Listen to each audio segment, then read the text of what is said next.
सर्वप्रथम मी संयोजकांचा आभार मानतो की त्यांनी एक सुसज्ज अशी आजची आपली एक दिवसाची सहकारी गृहनिर्माण संस्थाची परिषद आयोजित केली। आपल्या नाशिककरांचं सर्वांचं भाग्य आहे की याच्यामध्ये जे वक्ते लाभलेले आहेत, आपण सर्वत्र संयोजक म्हणून आहोत, इथे हे करत आहोत कामकाज, परंतु इथे जे वक्ते आपल्याला लाभलेले आहेत ते वक्ते महाराष्ट्रामध्ये परिचित आहेत। त्यांचं ज्ञान त्यांच्या त्या विषयामध्ये चांगलं ज्ञान आहे, तर त्यांच्याकडून ज्या काही गोष्टी असतील, ज्या अडचणी असतील, आपण समजून घ्यायच्या आहेत। एकतर मला सांगताना असा आनंद होतोय की मी यापूर्वी जूनमध्ये मी जिल्हा उपनिबंधक या पदाचा चार्ज घेतला। यापूर्वी मी 3 वर्ष नाशिक तालुका उपनिबंधक म्हणून कामकाज करत होतो। नाशिक तालुका उपनिबंधक म्हणून कामकाज करताना मेजर कामकाज हे सहकारी गृहनिर्माण संस्था, अपार्टमेंट यांचाच विषय हाताळावा लागतो।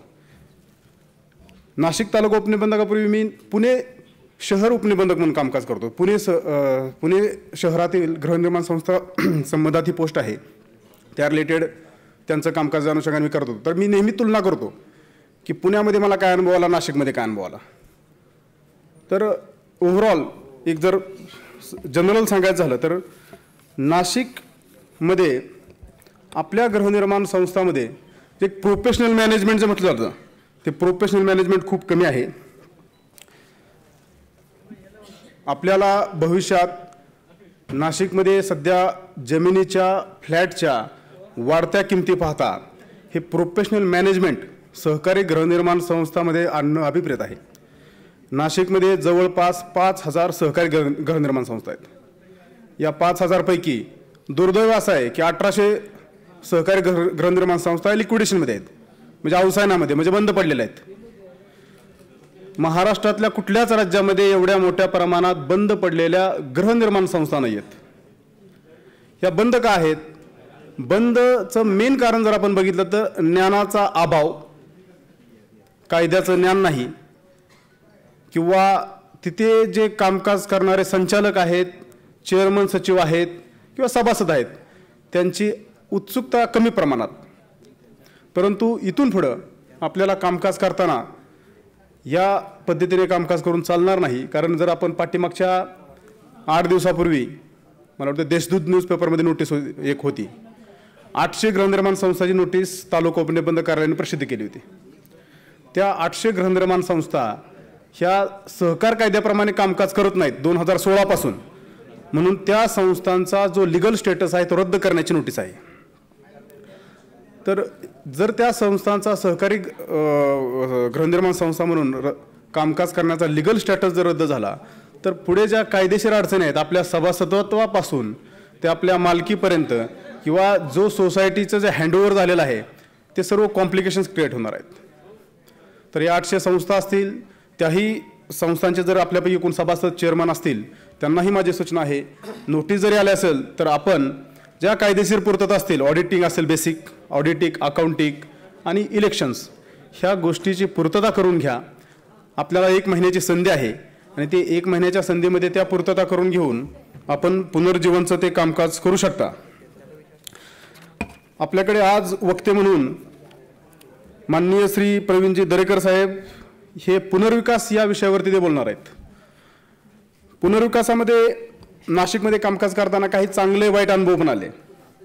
चांगला अनुभव असा आला की पाठीमागच्या आठवड्यामध्ये माझ्याकडे एक विकसक आले, अभिजित पाटील त्यांचं नावही सांगतो मी। ते आले आणि त्यांनी मला सांगितले की साहेब मला तुमची वेळ पाहिजे। मी म्हणलं कशासाठी?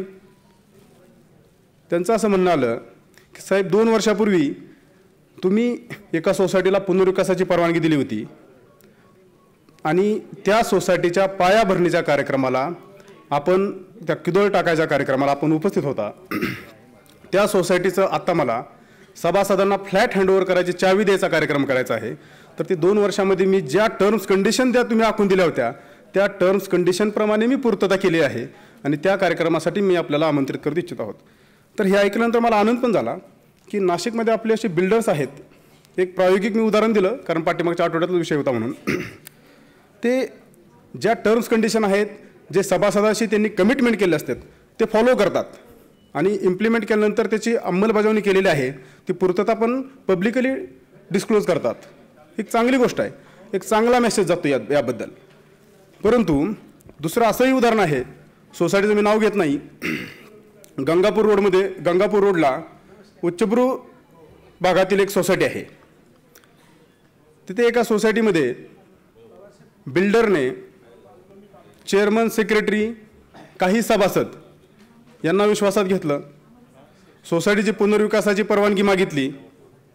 पुनर्विकासाची परवानगी मागून त्यांनी कोणत्याही कायदेशीर जे बाजू असतात त्या पूर्तता असतात ते केले नाहीत. आणि पुनर्विकासाची परवानगी घेतल्यानंतर त्यांनी बिल्डिंग पाडली.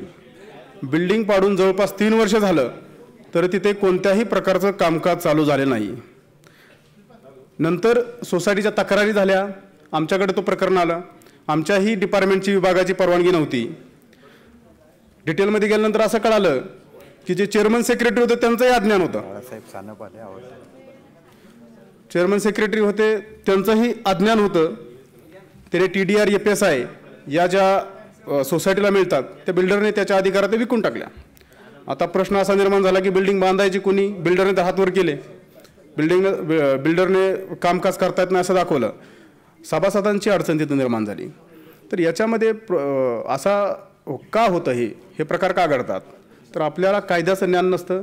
आपण जे चेअरमन सेक्रेटरी असतात, संचालक असतात, त्यांना अधिकृत अधिकार देत नाही प्रॉपर, किंवा आपण ज्या वार्षिक सभा घेतल्या पाहिजेत, जे चर्चा केली पाहिजे सभासदांमध्ये ते करत नाहीत.